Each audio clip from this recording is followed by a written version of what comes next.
The year is 1950.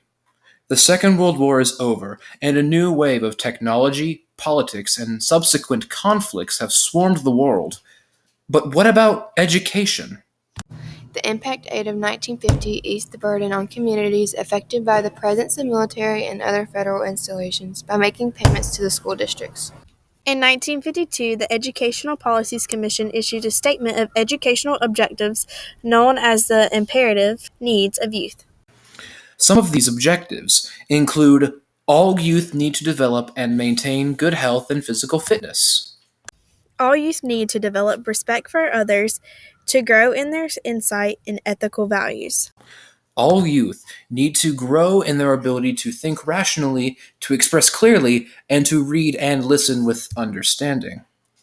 Throughout the 1950s through the 70s, many state colleges became state universities, offering doctorate degrees in a wide range of fields.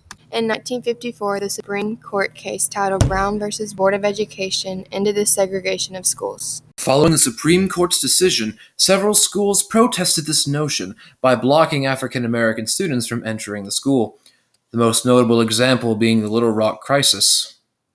In 1956, President Eisenhower enacted a policy to build state and local capacity to educate people with disabilities.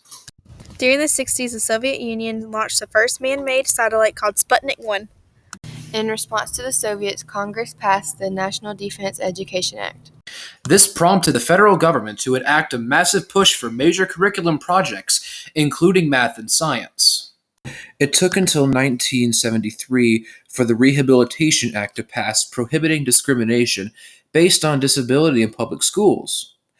And by 1974, the Equal Educational Opportunities Act required all schools to actively work to level the playing field for students regardless of language barriers. Jean Piaget conducted several intelligence studies up until his death in 1980. From his tests, he discovered children learn concepts, facts, and principles in 4 major stages.